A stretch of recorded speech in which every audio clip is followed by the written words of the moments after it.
தேர்தலை பெற்றுக்கொண்டதை வழங்கியிருக்கான்னு சொல்லிட்டு அமைச்சர் ஜெயக்குமார் முன்னாள் அமைச்சர் ஜெயக்குமார் ஒரு மனிதாபிமானத்தோடு ஒரு பணிகளை ஆற்றுகிற போது இது போன்ற குறைபாடுகளை சொல்வது தவிர்க்கப்பட வேண்டும்.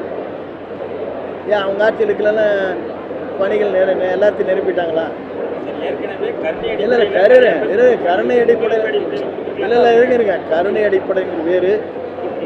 ஒரு துக்க சம்பவம் நடைபெற்றதற்கு பிறகு அதை உடனடியாக நிவர்த்தி செய்ய இது வரைக்கும் இந்தியாவில் நடந்திருக்கா?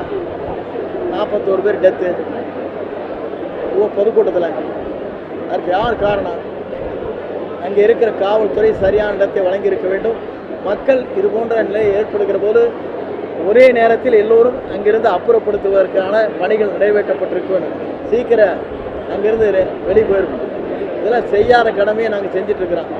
இதற்காக ஒரு குறை சொல்ல வேண்டும் என்று ஒருவரும் நினைத்தா குறை சொல்லிகிட்டே இருக்க வேண்டியது. நாட்டில் இவரும் மனிதர்கள் தான், இவரும் கருணை அடிப்படையிலே வழங்க வேண்டியவர் தான். அது அதில் தவறில்லை. நாளைக்காவுடைய கூட்டத்தில் பல இடங்களில் பல பாதிப்புகள் ஏற்பட்டிருக்கு. நான் ஒரே என்ன சொல்லிடுறதுக்கு, தென் மாவட்டத்தில்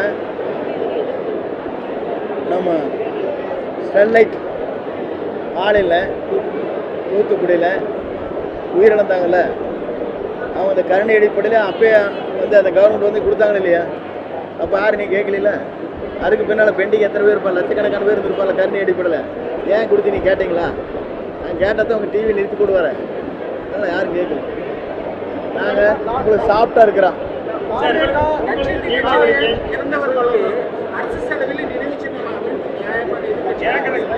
இல்லை, நினைவு சின்னம் வாய்ப்புன்னு சொல்லியிருக்காரு. அரசாங்கம் சொன்னாரா? இல்லை, அரசு சொல்லியிருக்காரு. சரி, ரைட்டு. இல்லை சிபிஐலாம் கேட்பாங்க. நான் ஸ்டெர்லைட்டு பற்றி தெரிஞ்சுப்பேன் இல்லையா? அங்கே உயிர் வந்த இடத்துல அப்பயே பணியாணை கொடுக்கலையா?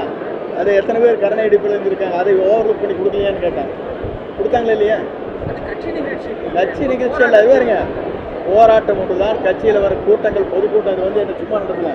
தேர்தல் பணிக்காக செய்கிற போது இந்தியாவிலே முதல் முறையாக இவ்வளோ பேர் இறப்பு என்பது இதுதான் முதல் தடவை. 1-2 பேர் டெத் ஆவாங்க. 41 பேர் என்பது இந்திய நாட்டின் வரலாற்றில் நடக்காத ஒன்று. அதுக்கு என்ன காரணம்? இட நெருக்கடியில் கொண்டு விட்டாங்க. இவர் வண்டிகளை அந்த டைரக்ஷன் கொண்டு விட்டுட்டாங்க. அதை பாதுகாக்க வேண்டியது யார்?